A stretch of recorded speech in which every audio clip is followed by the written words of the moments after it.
मित्र आता आपण भेंडा फॅक्टरी तिथून 13 किलोमीटर आलो. तर इथं आपले शेतकरी ज्यांनी 2019 पासून AST वैदिकचा वापर करतात. तर पहिल्यांदा त्यांच्याकडे डाळिंब बाग होती. आपण जिथं बसलो ह्या क्षेत्रामध्ये पण डाळिंब बाग होती त्यांची.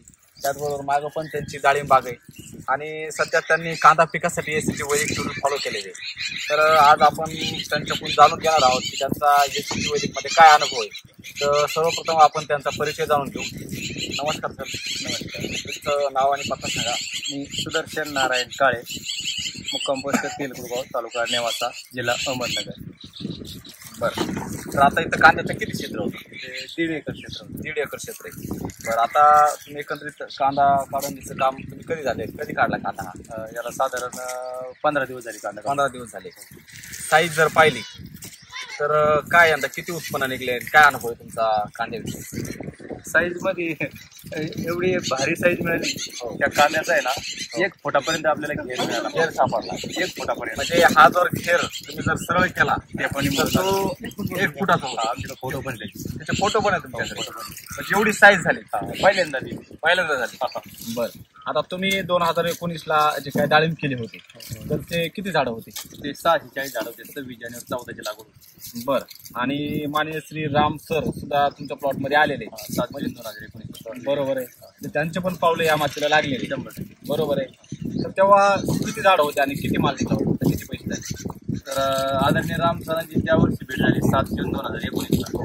तर त्या वर्षी 640 झाडावरती आपल्याला 40 टन डाळिंब एकाच वेळेस मिळाली. 40 टन. बरं. आणि कसा रेट भेटला, किती पैसे झाले? ते 55 रुपये किलोनी जागेवर आपण 32 टन माल व्यापाऱ्यांनी आलता. बरं. 32 टन. 40 मधलं 32 टन. 32 टन व्यापाऱ्यांनी इथून आपली दूर भरून नेला आणि उर्वरित मला आपण मार्केटला लोकल मार्केटला दिला. Local market. किती पैसे झाले होते तेव्हा? 17 लाख रुपये आपल्याला भेटले 2019ला. 2019. बरं. म्हणजे एवढं चांगलं उत्पन्न तेव्हा काढलं पहिल्यांदाच. आणि तेव्हापासून तुम्ही AST वैदिक वापरताय. आज 2024 5 वर्ष झालं तुम्ही वापरताय. तर 5 वर्षाचा काय अनुभव आहे? 5 वर्षाचा म्हणजे असा अनुभव आहे, आम्ही त्या प्रोडक्ट पासून त्या कंपनीपासून मध्ये बाजूलाच जाऊ शकत नाही. म्हणजे आम्हाला प्रत्येक पीक करताना साधं शॉर्ट टर्म 1 महिन्यात झाले पीक असं तरी आम्हाला त्या आणि गोण्या उपलब्ध आहे की नाही, आधी गोण्या उपलब्ध आहे की नाही, मग लागवड करा. नंतर त्या पिकाचा विचार करतो. म्हणजे एकंदरीत आता कोणकोणते पिकं तुमच्याकडे? आता भाजीपाल्यामध्ये आपण यंदा पहिल्यांदाच उतरलोय. कोबी, फ्लावर, टोमॅटो केलाय थोडासा, भेंडी उसाला पण वापरला. पिकासाठी वापरतो. उसाला सुद्धा घेतलं. आणि सर्व मिल्क चार्जर पण वापरताय? हा, मिल्क चार्जर पण वापरतो. मिल्क चार्जर एकदम कंटिन्यू म्हणजे जातं ते त्याच्यात. बरं. किती गाय आपल्याकडे सध्या 3 गायला वापरता? गोअमृत पण वापरताय? गोअमृत पण. बरं. आता एकंदरीत कांद्यासाठी तुम्ही काय शेड्यूल वापरलं होतं? कृषी अमृत लागवडी वेळेसच दिलं होतं आपण. नंतर साधारण 35-40 दिवस झाले एकदा कृषी अमृत वापरलो. म्हणजे 2 बेसोड झाले. 2 झाले. आणि सॉइल चार्जर किती गेलं? सॉइल चार्जर साधारण 2 ड्रम गेले. 1.5 एकरसाठी 1.5 ड्रम गेला. 30 लिटर गेलं. 30 लिटरचा आणि त्याच्यात 30 लिटर टोटल केलं. 10 लिटर शिल्लक होतं आपल्याकडे. बरं.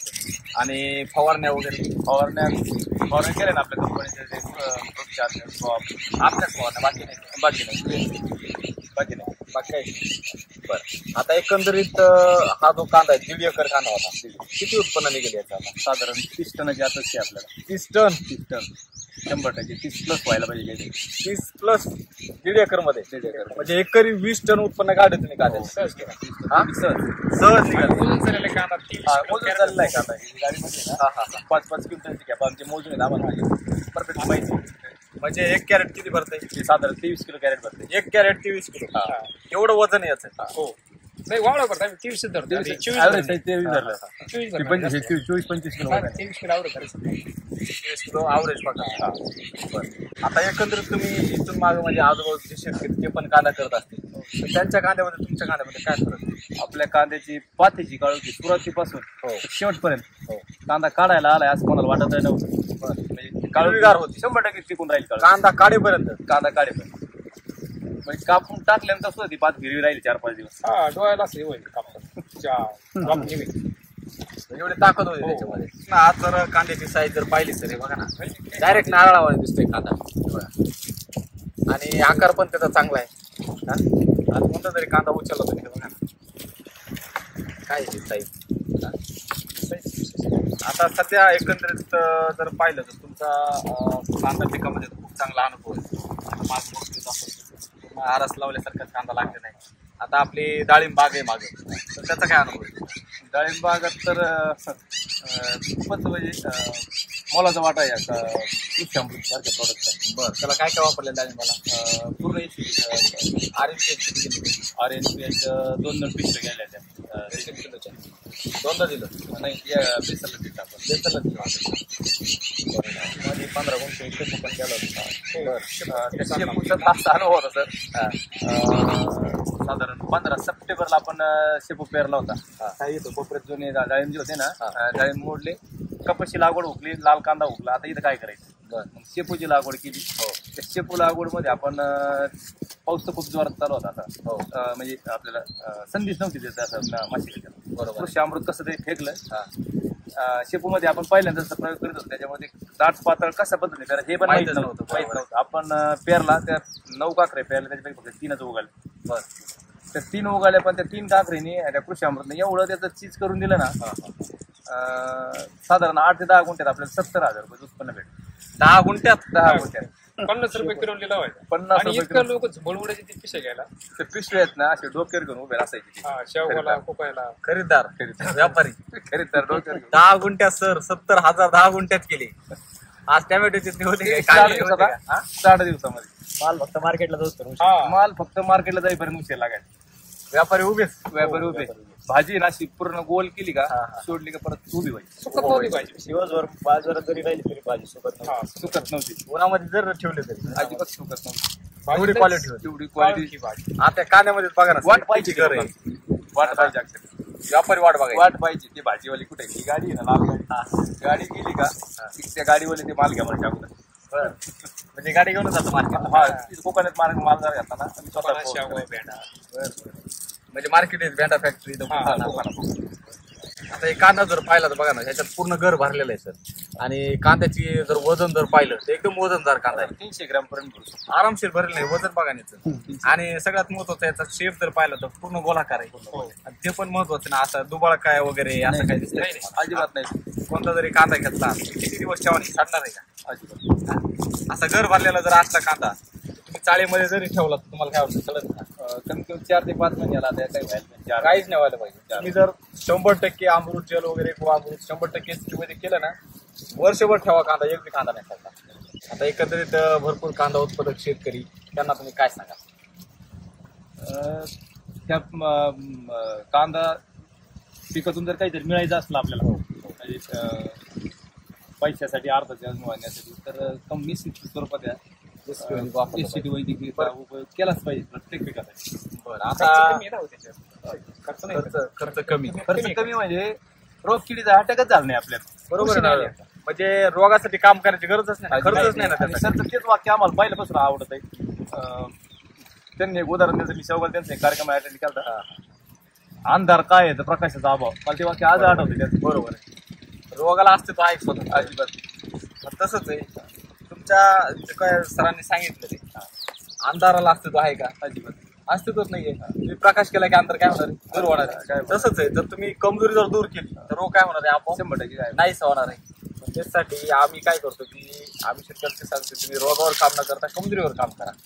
कमजोरीवर जर काम केलं त्याचं फळ बघतोय आपण. 100%. खर्चाच्या बाबतीत काय वाटतं? खर्चाच्या बाबतीत, रोग किडीच्या बाबतीत निवांत राहायचं तर आपली डाळिंब भेटल. डाळिंबाच्या बाबतीत आहे ना, बाकीच्या गावात म्हणजे आपल्या गावात बाकीचे शेतकरी डाळिंब उत्पादन त्यांना खर्च सुद्धा वाटत. ते म्हणते शेजारी कृषी सेवाला आहे. शेजारी प्रत्येक स्वतःचं शॉप आहे, स्वतः कृषी सेवा आहे चालवणार माणूस. तरी तेल आहे, त्यांच्याकडे तेल आहे. एवढे औषधं घरी असं आम्ही शेजारी राहतोय. आता एकंदरीत जर पाहिलं तर आता हे बघा, हे कॅरेट ठेवलेलं समोर, इथं कांदे पाहिले किंवा हे मागचे तरी कांदे घेतले, हे बघा साईज वगैरे, साईज, कलर आणि कलर एकदम अट्रॅक्टिव्ह आणि पूर्ण घर भरलेला आहे. बघा ना सर कांदे साईज पाहिल्यानंतर तुम्हाला तिथं लागते. हे काय आहे हे बघा ना. हे मी तर म्हणतो हे 5 किलो कांदे 1 किलोच्या वर असतो. कांद्याचं प्रमाण जवळजवळ याच्यामध्ये आता हे बघा ना, मागे सगळे आरसच आहे ना. घरी गेल्यानंतर कांदा 40-50% कांदा पाहिला तरी काय सारखा चिंगडी कांद्याचं प्रमाण जवळजवळ नाहीच. बरं. एवढी कसं काय तुम्हाला विश्वास आहे याच्यावर? ते प्रॉडक्टनीच म्हणजे त्याची ओळख करून दिली आम्हाला. कारण आम्ही बाकीच्या कंपन्या खूप करून पाहिल्या, आता आम्ही म्हणजे वेगवेगळ्या कंपनीचे अनुभव घेऊन पाहिले. बरोबर. आर्थिकदृष्ट्या तुलना सगळ्यांची करून पाहिली. नाही आता तुम्ही तरकारी करतो म्हणल्यावर तुम्ही बाजारपेठमध्ये तुमची ताजीच आहे, रोजच जाणं येणे, त्याच्यामुळे तुम्हाला अभ्यास आहे त्याचा 100%. बरं. आणि तरी पण तुम्ही एवढे वर्ष कसं काय टिकून राहिली इथे? एवढे वर्ष म्हणजे बाकीचे शेतकरी डाळिंब शेतकरी जे होते ना, त्यांच्या ना आमच्या मालाच्या क्वालिटीत आम्हाला नव्हतं कळत हे माल भारी, ऊसामध्ये सुद्धा आम्हाला वाटत नव्हतं हे ऊस भारी.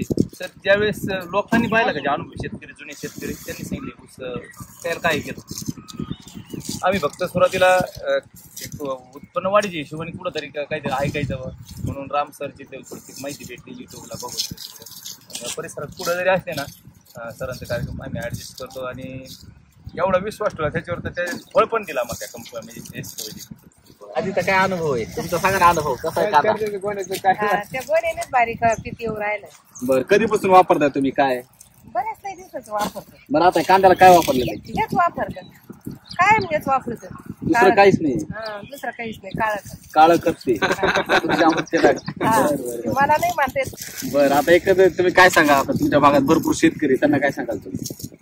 आम्ही सांगू आम्ही असं काळं खत वापरतो बा, आमचे पोरं हेच आणते टाकीत येत नेहमी तिने चांगलं येतं, बरोबर आहे. पिकत माल आणि क्वालिटी उत्पादन निघतं ना. हा आता हे जे असं पीक आहे हे आल्यावर तुम्हाला बी आनंद होत असेल ना?